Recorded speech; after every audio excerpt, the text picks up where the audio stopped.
El acondicionador de señales. Primero, es importante. ¿Qué configuración era esta? Inversor. ¿Está? O sea, lo único que tiene que hacer es invertir la señal. Supongo que si yo hubiese puesto 10 ohms y 10 ohms, ¿hubiese estado bien? ¿Sí? ¿Galeno? ¿Sí o no? ¿Hubiese estado bien? Bien. ¿Cuánto vale la impedancia de entrada de una operacional en configuración inversora?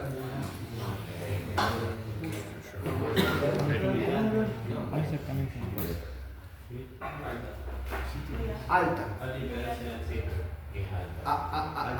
Ahí estamos muertos, muchachitos. A ver, escuchen, a lazo abierto, ¿se acuerdan? Está bien lo que dijo Tiago porque lo relacionó con el dibujo que yo le había hecho otra vez de la operacional. Alta impedancia de entrada, baja impedancia de salida.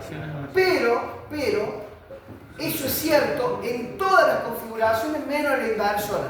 En la configuración inversora, la impedancia de la entrada queda definida por el valor de R1. Entonces, si yo le pongo 10 ohms, ¿cuánto va a ser la impedancia de entrada que va a tener eso? 10 ohms. Entonces, ¿qué hay? ¿Qué problema puede ocurrir que tenga una impedancia de entrada de 10 ohms? Así es, usted que es muy grosa. ¿De qué fuente? Ahí está, esa es la respuesta correcta. Si yo le pongo una resistencia muy bajita, me va a chupar corriente del sensor y me va a modificar la lectura. Entonces, guarden con eso cuando utilicen un buffer que tenga que invertir. El valor de esta resistencia debería ser lo más alta posible para que el sensor no le meta corriente al operacional y no le saque corriente que necesita para la polarización del sensor. ¿Está claro? ¿Está claro? Bien. Dicho eso, estos dos valores lo más alto posible. Ahora, vamos por otra parte. ¿Cómo los alimento el sensor? Perdón, ¿cómo lo alimento? Sí. ¿Cuánto vale esta B? ¿Cuánto vale esta B? ¿Y qué me está faltando ahí en los operacionales?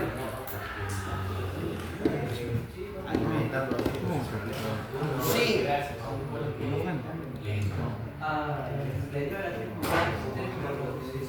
A ver. Si vamos a discutir, discutamos entre todos. Escuchen. ¿Qué me está faltando acá? Porque esto funciona en el pizarrón, pero cuando lo armen, le va a estar faltando algo. ¿Qué le falta a esos operacionales?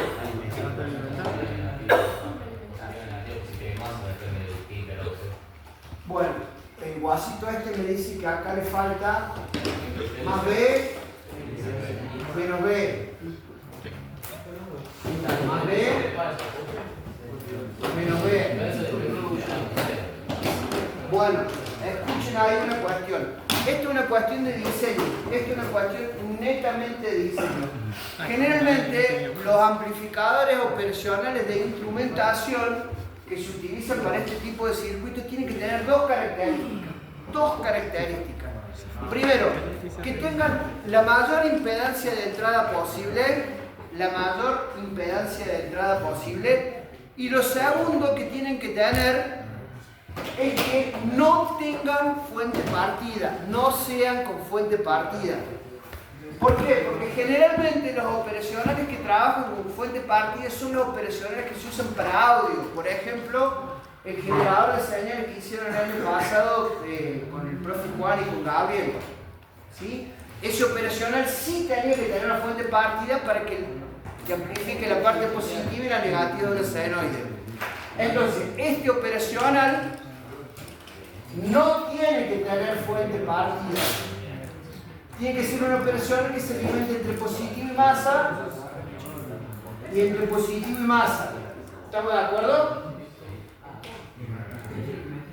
Bueno, otra cuestión más que tiene que ver con el diseño o la elección de la fuente. ¿Cuánto era lo máximo que yo quería medir? 5 voltios. Supongo, a ver, este guasito es capaz de medir entre 10 grados centígrados y 148 grados centígrados.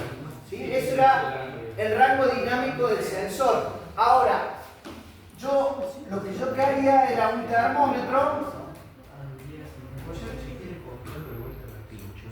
Un termómetro que me mida entre 10 y 50 grados centígrados. ¿Está? Bueno, pero el sensor puede medir entre 10 y 145 grados centígrados. Yo soy la temperatura y digo, uy, hace 10 grados le meto un poco más de power. 20 grados, 30 grados, 40 grados, 50 grados. Pero como yo soy así más caliente que remo en baile, me sigo calentando. 60 grados, 70 grados. ¿Qué pasó ahí? ¿Qué creen que va a pasar con la salida del sensor? Va a seguir tirando tensión en función de la temperatura que esté midiendo esto. ¿Sí o no? ¿Sí o no? Bueno, ¿qué es lo que va a suceder? Si yo acá le pongo un microcontrolador, lo voy a quemar, porque cuando supere el rango dinámico máximo para el cual yo lo había calculado, se quema. Por lo tanto, ¿qué valores debería tener esa fuente de alimentación? Los 50 grados, que creo que habíamos calculado que eran 3 voltios. A los 10 milivoltios por Fahrenheit, a los 50 grados creo que daban 3 voltios. A ver, ahí te das cuenta que no. ¿Te acordás? Y igual a cuánto era la ecuación de la salida del sensor.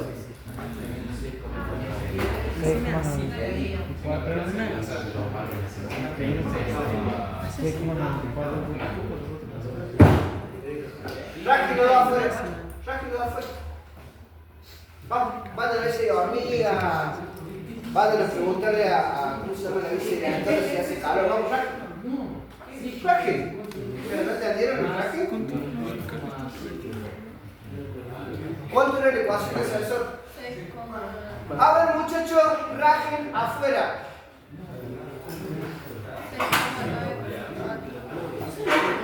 ¿Cuánto? 6,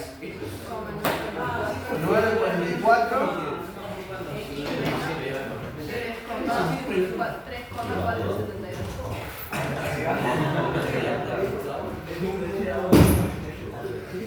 Fíjense una cosa. Esta es la ecuación de la salida de casa. Supongamos por un minuto que tenemos 70 grados centígrados. ¿Cuántos Fahrenheit corresponden a eso?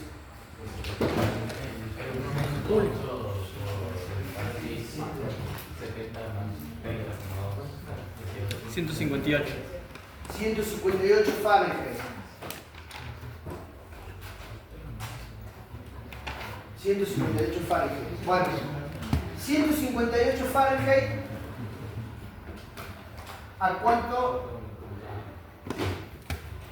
equivalen a eso? Serían 158 por 10 milivoltios por Fahrenheit.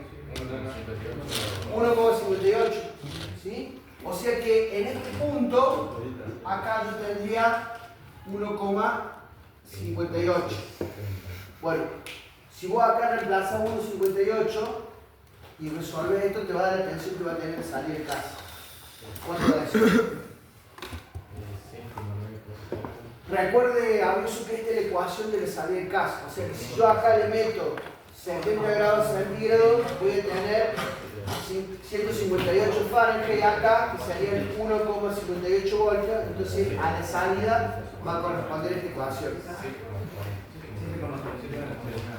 149. Bien. Bueno, si yo acá, señores y señoritas, le pongo un microcontrolador, lo voy a quemar porque lo máximo que puedo tener son 5 voltios. ¿Sí o no? Bueno, entonces tengo que hacer algo que cuando supere los 50 voltios no me siga metiendo más tensión en la salida porque lo voy a quemar. Entonces, ¿cuánto debería valer esta tensión y esta tensión? 5. Esta tensión y esta tensión. 5. 5. Bien. 5 voltios hasta por ahí nomás, teórico. Recuerden que hay cuestiones que son teóricas y cuando van al laboratorio son otra cosa diferente. Yo le había dicho el otro día que cuando ustedes trabajan con operacionales, nunca satura el valor de BCC, sino que siempre satura a 1 a 1,2 voltios por debajo de la tensión de alimentación. O sea que si yo acá le pongo 0 y 5 voltios, cuando tenga 50 grados centígrados, el guaso no va a saturar a los 5 voltios, sino por lo menos a 1 voltio menos. Tampoco te sirve, porque si a vos te está midiendo 4 voltios y acá hace 50 grados, la lectura que te va a tomar el microcontrolador no es la exacta. ¿Se dan cuenta? ¿Sí o no? Sí. Entonces, estos operaciones hacen dos cosas. O agarran la hoja de datos del operacional y buscan la especificación de la creación de saturación, o, como dice Enrico, lo alimentan a 5 voltios y buscan operacionales que sean right to right. ¿Sí? Hay operacionales que son así, operacionales de instrumentación que se denominan right to right, que tienen la particularidad que ellos sí saturan al valor de BCC. Entonces eso te va a permitir a vos ponerle 5 voltios acá, 5 voltios acá y 5 voltios ahí. Porque tampoco es negocio poner tensiones diferentes. Si no voy a tener que... ¿Qué pasa si yo esto lo alimento con 10 voltios y esto con 5 y 5? Por más que los operacionales sean right to right. Voy a tener que hacer una fuerza. Y ojo, eso quiero que se le quede grabado porque es el error que cometen todos los guasos que están en séptimo ahora haciendo los proyectos. Pergenian proyectos muy picantes y se olvidan de lo básico que es la alimentación. Entonces hay guasos que están trabajando. Hay uno de sus compañeros que tiene que hacer un trabajo final que es un láser, ¿sí?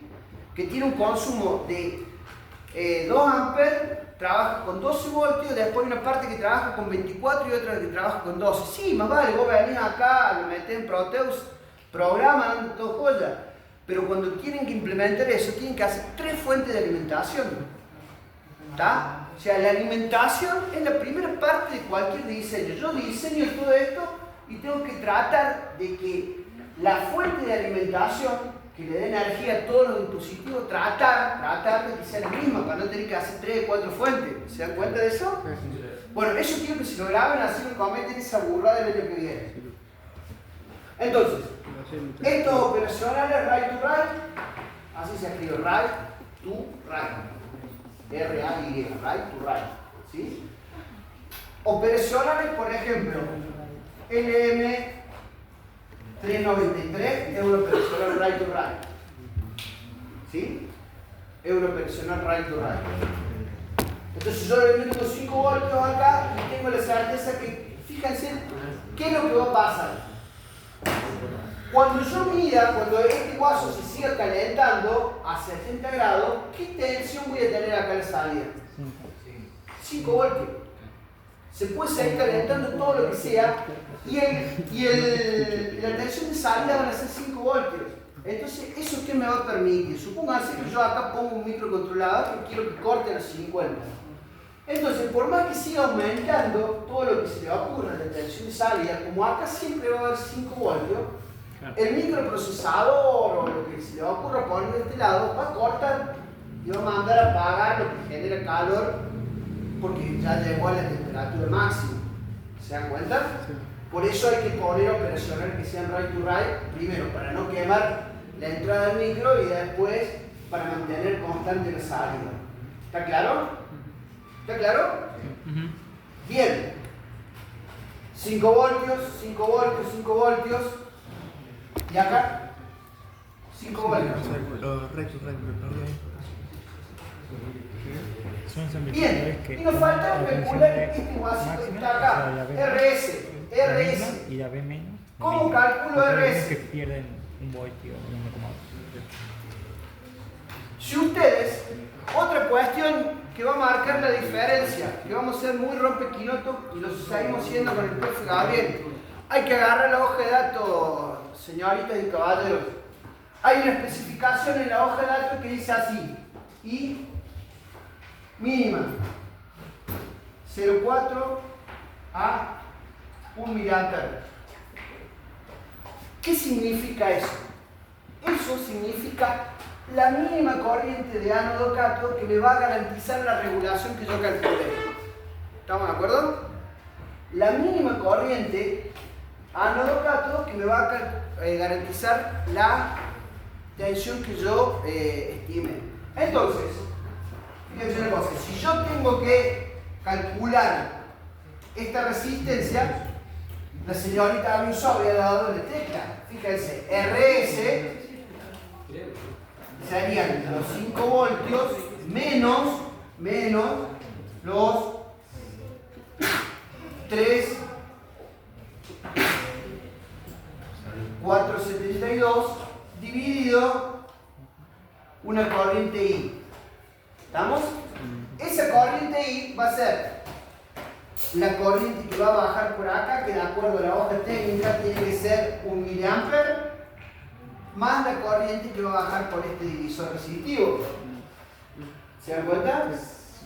¿Por qué? Porque cuando llega a este punto, se va a dividir esta corriente que viene así, se va a dividir acá, en la que baja por el diodo y la que baja por el divisor resistitivo.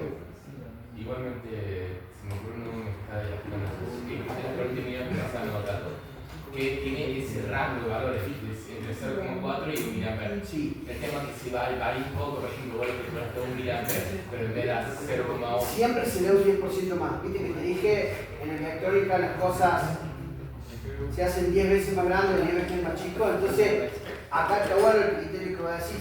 No hay que poner el valor justo, por la duda que esta resistencia se modifique y haga que pase menos corriente. Si querés asegurarte, le pones acá, me adelantaste lo que iba a decir, pero le pones 10 mA. Con 10 mA, digamos, por más que aumente alevosamente esto, algo de corriente va a pasar por acá. ¿Está? Entonces, fíjense, ¿se entiende esto? Hay que tratar de hacerla 10 veces más grande que la corriente mínima, para que no salga de regulación. Bueno, y esta corriente es bastante sencilla. ¿Por qué? Porque en este punto tengo 3,472 voltios. Entonces, esa corriente serían los 3,472 voltios dividido 10K más algo borrando 2, 8, 14. ¿Estamos? No sé cuánto da eso. Háganse alguien. Háganse alguien este valor.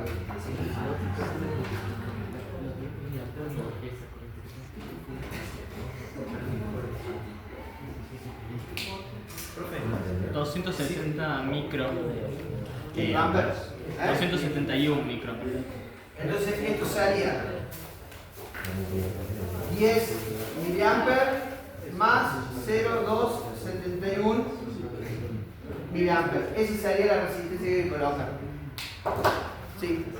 Si pasa por entre los dos extremos del potenciómetro, ¿no se tendría que contar como sí, pero si lo calcula de esa manera es una estimación.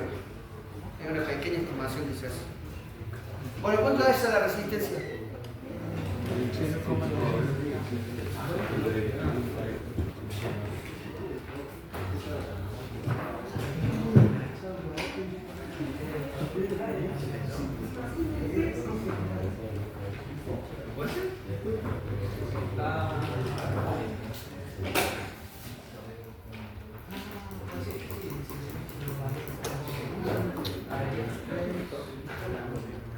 148. ¿Cuánto?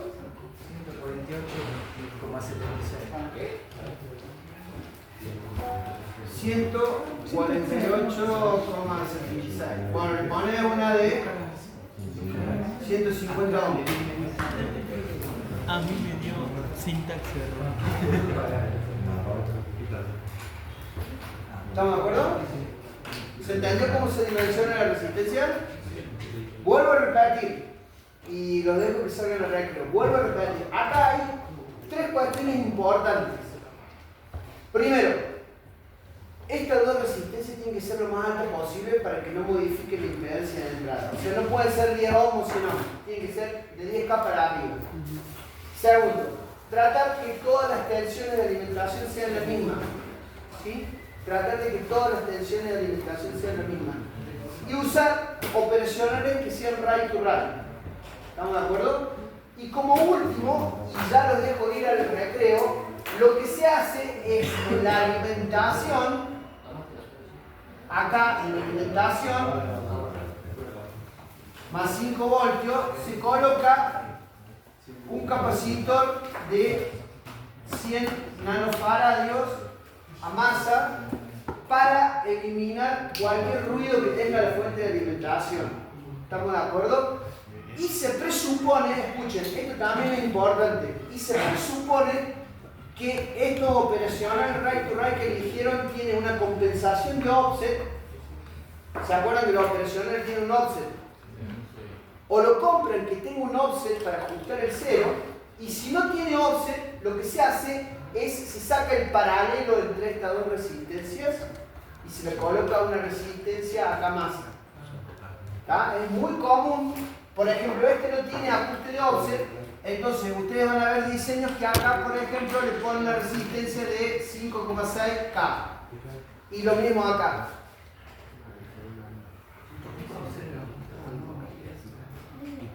Y eso ajusta internamente el offset. ¿Estamos de acuerdo? Bueno, salimos al recreo.